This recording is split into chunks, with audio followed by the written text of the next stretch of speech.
திருச்சி லால்குடி தொகுதி வேட்பாளர் கு. பாகிருஷ்ணன். தற்குறி கூட்டங்களை சரியாக வழிநடத்த வேண்டும். தமிழக வெற்றி கழகம் திமுகவின் பி டீமாக செயல்படுகிறது.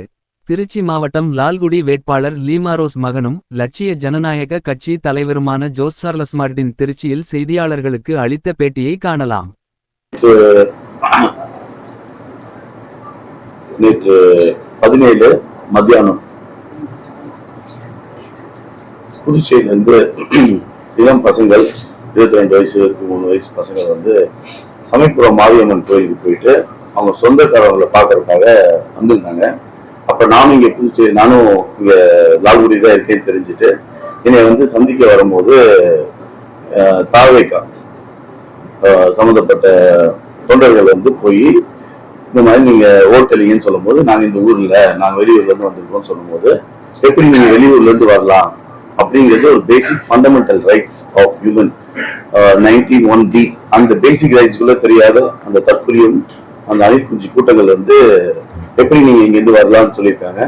அப்படி அந்த பேச்சுவார்த்தை நடந்துட்டு இருக்கும்போது அவர் கூப்பா கிருஷ்ணன் அவர் வந்து வண்டியிலிருந்து இறங்கியிருக்காரு. இந்த விஷயத்தை கேள்விப்பட்டோம்னா வண்டியிலிருந்து இறங்கினோடனே அவங்களை வெட்டுகிறான்னு சொல்லி ஒரு தவறான ஒரு 2 மாநிலத்துக்கும் நல்ல உறவு இருக்கிற மாநிலத்தில் இருக்கும்போது இந்த மாதிரி வந்து உடனே வெட்டுகிறான்னு சொல்லும் போது இந்த பசங்க கூட இந்த அவங்களோட தாவேக்கா தொண்டர்கள் அணிக்குஞ்சிகள் வந்து உடனே போய் எங்களோட புதுச்சேரி இருந்து வந்த சிறுவர்களை வந்து போய் தாக்கியிருக்காங்க.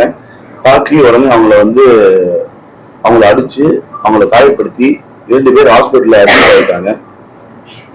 இந்த இன்சிடென்ட் நடந்தது எங்களுக்கு, நானும் அந்த ஆபீஸ்ல பக்கத்துல இருந்தேன். இது கேள்விப்பட்டோன்னே உடனே நாங்கள் போய் பார்த்ததோடனே உடனே நாங்கள் இங்கிருந்து அவங்களை காப்பாற்றி கூட்டு வந்திருக்கோம். கூட்டு வந்து உடனே அவங்கள இமீடியட்டா ஹாஸ்பிட்டல்ல போய் அட்மிட் பண்ண சொல்லி நாங்கள் சில ஆக்ஷன் எடுக்க சொல்லியிருக்கோம். ஹாஸ்பிட்டல் அட்மிட் ஆகி அவங்க ட்ரீட்மெண்ட்ல இருந்தாங்க. மீன் டைம் நாங்கள் வந்து போலீஸ் நான் வந்து மேல் இடத்துல போய் கம்ப்ளைண்ட் ரெஜிஸ்டர் பண்ணியிருந்தோம். ஐஜி ஆஃபீஸ் போய் நாங்கள் கம்ப்ளைண்ட் சொல்லியிருந்தோம். இது வரைக்கும் அது போக நாங்கள் வந்து கம்ப்ளைண்ட் ரெஜிஸ்டர் பண்ணியிருந்தோம். இது வரைக்கும் எஸ்ஐயும் இன்ஸ்பெக்டர் இவங்க 2 பேரும் வந்து அந்த இன்சிடென்ட்டை டீல் பண்ணவங்க வந்து லீவ் எடுத்துட்டு இது வந்து அவர் வந்து திரு கூப்பா கிருஷ்ணன் வந்து இதை வந்து அவாய்ட் பண்றதுக்காக அவங்கள வந்து லீவு போக சொல்லியிருக்காரு. அந்த மாதிரி கேள்விப்படுறோம். இந்த கம்ப்ளைண்ட் வந்து இது வரைக்கும் நாங்க கொடுத்த கம்ப்ளைண்ட் அக்செப்ட் பண்ணி எங்களுக்கு வந்து ஒரு ரிட்டர்ன் ஃபைலா கொடுக்கல. அவர் வந்து அவரோட அனைத்து சக்திகளையும் யூஸ் பண்ணி இந்த மாதிரி அவரோட அரசியல் அனுபவத்துக்கு இந்த மாதிரி தற்கொலை கூட்டத்தை வந்து அவர் வந்து வழிநடத்தணும். இந்த மாதிரி நல்ல ஒரு அப்பா ஸ்தானத்துல இருந்து வழிநடத்த வேண்டிய இடத்துல விட்டுட்டு இந்த சின்ன இந்த தற்கொலை கூட்டத்தை வந்து இந்த மாதிரி ஒரு திசை திருப்பி அவங்க மேல இன்னைக்கு ஒரு அக்யூஸ்டா மாத்தி இந்த மாதிரி தேவையில்லாத செயல்களை செயல்படுறாங்க. இதுல வந்து எனக்கு வந்து என்னோட மச்சான் ஆதவ் அர்ஜுனா மேலேயும் ஒரு சந்தேகம் இருக்கு. ஏன்னா இவர் ஆரம்பத்துல இருந்தே இந்த மாதிரி எங்க அம்மா சொந்த மாமியாரே வந்து தோக்கடிக்கணும்னு சொல்லி சில வேலைகள் சதிகள் செஞ்சுட்டு இருக்காப்புல. ஏன்னா அவருக்கு வந்து வீக்கா இருக்கு. ஏன்னா அவர் தோக்க போறாரு. ஏன்னா அவர் வந்து வேணும்னே அவரோட நண்பர் கார்த்திக், அண்ணாநகர் கார்த்திக் அவங்க நண்பர், அவரும் சப்மிஷன் எல்லாமே ஒரே நண்பர்கள். ஸோ அந்த நண்பர்கள் கூட்டம் வந்து கண்டிப்பா வந்து இவர்களை வந்து நான் விட்டு கொடுத்துறேன்னு சொல்லி இவங்க எல்லாம் பேசியிருக்காங்க. விட்டு கொடுத்து கண்டிப்பா அண்ணாநகர் கார்த்தியை ஜெயிக்க வைக்கிறதுக்காக சில வேலைகள் செஞ்சுட்டு இருக்காங்க. அதே மாதிரி திரு சபரீஷன் அவர்கள் வந்து சில தினங்கள் முன்னாடி திருச்சி வந்து லால்குடிக்க பர்டிகுலரா வந்து தோக்கடிக்கணுங்கிறதுக்காக சில சதிகள் செஞ்சிருக்காங்க. இதுல வந்து திமுகவும் தாவேக்காவும் ஒன்றிணைஞ்சு சில சதிகள், அதுதான் நான் ஆரம்பத்துல சொல்லிட்டு இருக்கேன். ராகவ அர்ஜுனா வந்து இந்த சதிகளை வந்து இந்த மாதிரி நிறைய விஷயங்கள் செஞ்சுட்டு இருப்பாப்புல. தேர்தல் படத்துல வந்து அம்சா மாதிரி இந்த மாதிரி இப்ப திரும்பி ஒரு திரு கிருஷ்ணனையும் அவர்களையும் யூஸ் பண்ணி இந்த செயல்களை செஞ்சுட்டு இருக்காங்க. அவரை பத்தி ஒரு ஹிஸ்டரி சொல்லணும்னா, இந்த மாதிரி ரெய்டு வந்து இந்த மாதிரி இது இன்சிடென்ட் போன எலெக்ஷன்லயும் வந்திருக்கு. இதே மாதிரி போய் இறங்கி அவங்க ஆட்கள் வந்து போய் தாக்கியிருக்காங்க. இதே சம்பவம் வந்து ரிப்பீட்டட் அஃபெண்டர்ஸ் சொல்லுவாங்க. இதே சம்பவம் வந்து ரிப்பீட் ஆகிட்டே இருக்கு. அதே மாதிரி அவர் மேல ஒரு கேஸ் அலிகேஷன் இருக்கு. இந்த காசை மதிக்காம, சொந்த காசு ரேட் வந்தப்ப அந்த காசை மதிக்காம அந்த மகாலட்சுமி ஒரு பணத்தை வந்து எரிச்சிருக்காரு. கொண்டு போய் ஆத்துல கொண்டு போய் தூக்கி போட்டு தண்ணியை தூக்கி வீசியிருக்காரு மாட்டிக்குவோம்னு சொல்லிட்டு. அதே மாதிரி இப்ப ரீசெண்டா அவருக்கு ஏன் இந்த அளவுக்கு பிரச்சனைனா, ரீசெண்டா ஏப்ரல் 3ஆம் தேதி வந்து அவருக்கு 50 லட்சம் வந்து அவங்க சொந்தக்காரங்க வீட்டுல இருந்து மாட்டிடுச்சு. அந்த அதை வந்து அந்த அதிருப்தியில அவர்கிட்ட இருந்த பணம் வந்து ரொம்ப சிறிய பணமா இருந்திருக்கு போல. ஸோ அதை மாட்டிக்கிட்டு வந்து அந்த அந்த அதிருப்தியில வந்து அவர் இந்த மாதிரிலாம் செய்யறாங்கன்னு சொல்லி ஒரு சில செய்திகள் இருக்கு. அதே மாதிரி தவறா 25,000 வந்து ஒரு ஓட்டு கொடுக்குறாங்கன்னு சொல்லி ஒரு தவறான விஷயத்த நியூஸ் தமிழ் செய்தியிலும் அது போக நிறைய செய்தி சில ஊடகங்கள்ல வந்து சன் நியூஸ் இந்த மாதிரி சில செய்திகளை தவறா பரப்ப ஆரம்பிச்சிருக்காங்க. இந்த ஊடகங்கள் வந்து கரெக்டா நியாயமா நேர்மையா பண்ணுங்கன்னு நான் பலமுறை சொல்லிட்டு இருக்கேன். அதே மாதிரி திரும்ப திரும்ப அந்த 500 கோடிக்கு என்ன கணக்கு, இது வரைக்கும் என்னங்கிறது அது வரைக்கும் ஒரு பதில் இல்லை. ஸோ இந்த மாதிரி ஒரு விஷயங்கள் ஒரு ஒரு ஒரு வழிநடத்தக்கூடிய இடத்துல இருந்து திரு கிருஷ்ணன் வந்து இந்த தற்கொலை பசங்களை அணில் குஞ்சுகளை வந்து வழிநடத்தாம இந்த மாதிரி தவறான விஷயத்துக்கு வந்து செயல்படுத்துறது வந்து நான் கடுமையா கண்டிக்கிறேன். இதோட விளைவுகள் வந்து கண்டிப்பா நாங்க என்ன சட்ட ரீதியா என்ன நடவடிக்கை எடுக்கணுமோ அனைத்தையும் நாங்க சட்ட ரீதியாகவும் கோர்ட் ரீதியாகவும் போலீஸ் ரீதியாகவும் அனைத்து நடவடிக்கையும் நாங்க எடுப்போம்.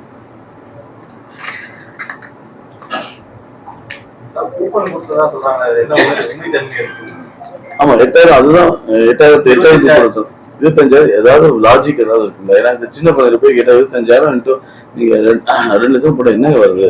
ஏதாவது ஒரு அரசியல் ஒரு அடிப்படை அறிவு இருக்கிறவர் கூட இந்த மாதிரி எல்லாம் பேச மாட்டாங்க. இந்த மாதிரி தான் சொல்றேன். இந்த மாதிரி பொய் பரப்பி மக்களை திசை திருப்பி இந்த மாதிரி தவறான விஷயத்துக்கு வந்து மக்களை வந்து ஏமாத்தாதீங்கன்னு தான் நான் சொல்லுவேன். கேள்வி இருக்குங்களா? அதே மாதிரி நாங்க என்ன வேண்டிக் கொள்வது என்னன்னா, இந்த மாதிரி திமுகவும் தாவேக்காவும் ஒன்றா செயல்பட்டு அவங்களோட தாவேக்கா வந்து அவங்களோட பி டீமா செயல்படுறாங்க. இதை மக்கள் வந்து அறிஞ்சிட்டு இந்த மாதிரி ஓட்டை செதற விடாம செதறாம அனைவரும் ஒழுங்கா நல்ல ஆட்சி கொடுக்குற அதிமுகவுக்கு இந்தியா அலையன்ஸுக்கு வாக்களிக்குமாறு நான் மக்களை வந்து சிந்திக்க சொல்றேன். ஏன்னா நீங்க சிந்திச்சு பாருங்க, இந்த மாதிரி தவறுகள் வந்து இந்த மாதிரி கரப்ஷனும் இந்த மாதிரி இது எவ்வளவு அலிகேஷன் கிட்னி கொண்டு இங்க திருச்சியில இருக்கிற அந்த தனலட்சுமி காலேஜ் ஹாஸ்பிட்டல் வச்சிருக்காரு, கிட்னி எல்லாம் திருடிட்டு இருக்காரு.